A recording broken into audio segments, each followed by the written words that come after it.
السلام علیکم ورحمۃ اللہ وبرکاتہ۔ محترم ناظرین کرام، نماز جب ہم پڑھتے ہیں تو آپ نے دیکھا ہوگا بہت سارے لوگوں کو آس پاس کے کہ وہ نماز میں کچھ جلد بازی کرتے ہیں۔ مثلا خاص کر کے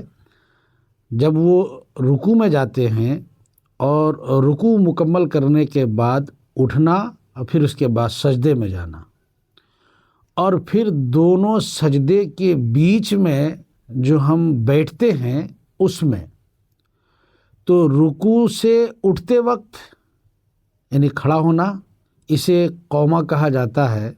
اور دونوں سجدوں کے بیچ میں بیٹھنا اسے جلسہ کہا جاتا ہے۔ تو قومہ اور جلسہ یہ دونوں چیزیں نماز میں واجب ہیں، اور ان چیزوں کو اور دیگر فرائض کو اطمینان سے ادا کرنا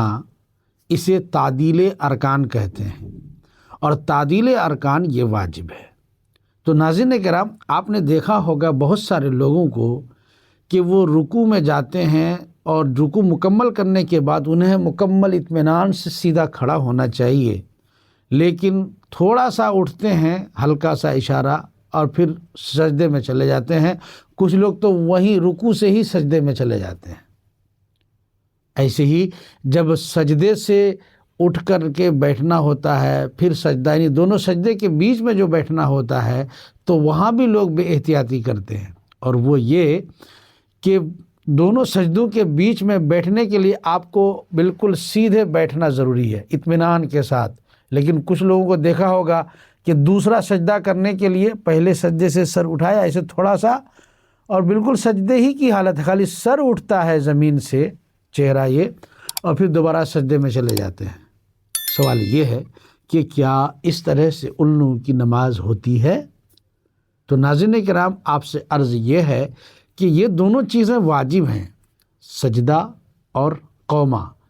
اور دیگر ارکان کو بھی اطمینان سے ادا کرنا جسے تعدیل ارکان کہا جاتا ہے، یہ واجب ہے، اور واجب کے چھوٹ جانے سے نماز واجب الاعادہ ہوتی ہے، اور جان بوجھ کر کے اگر آپ چھوڑیں گے تو آپ کی نماز ہوگی ہی نہیں، پھر سے آپ کو نماز پڑھنی پڑے گی۔ تو اس لیے وہ لوگ جو یا تو نہ جاننے کی وجہ سے یا کاہلی کی وجہ سے اس طرح کی حرکت کرتے ہیں کہ وہ رکوع سے سیدھے سجدے میں چلے جاتے ہیں، یا رکوع سے تھوڑا سا خالی اشارتاً اٹھتے ہیں پھر سجدے میں چلے جاتے ہیں، وہ اپنے اس عمل سے باز آئیں۔ اور واجب طریقہ یہ ہے کہ آپ جب رکوع مکمل کر چکے تو آپ سیدھے کھڑے ہو جائیں، جیسے آپ کھڑے تھے نماز کے لیے جب قرات کر رہے تھے، سیدھے کھڑے ہو جائیں، پھر وہاں سے آپ سجدے میں جائیں، اور اسی طریقے سے جب آپ ایک سجدہ کر چکے اور دوسرا سجدہ کرنا ہے تو ایک سجدہ کرنے کے بعد آپ سیدھے بیٹھ جائیں، جیسے تشہد میں بیٹھتے ہیں، اطمینان سے بیٹھ جائیں، پھر دوسرا سجدہ کرنے کے لیے آپ اقدام کریں، دوسرا سجدہ کریں۔ اس طرح سے آپ اپنی نمازوں کو مکمل کریں۔ اس لیے جو لوگ اپنی نمازوں کو غلط طریقے سے ادا کرتے ہیں وہ اپنی نمازوں کو درست کر لیں۔ آپ نماز پڑھ ہی رہے ہیں، سیدھے کھڑے ہو جائیں گے یا سیدھے طور پر بیٹھ جائیں گے تو کوئی بہت زیادہ وقت نہیں جائے گا، نہ آپ کی صحت میں کوئی خلل پڑنے والا ہے، بلکہ اسے آپ کو کرنا اس لیے بھی ضروری ہے کہ اس سے آپ کی نماز صحیح ہو جائے گی۔ اگر آپ نے نہیں کیا تو آپ کی نماز خراب ہوگی۔ امید ہے کہ آپ کو یہ ویڈیو اچھی طرح سے سمجھ میں آئی ہوگی، باتیں پسند آئی ہوں گی۔ السلام علیکم ورحمۃ اللہ وبرکاتہ۔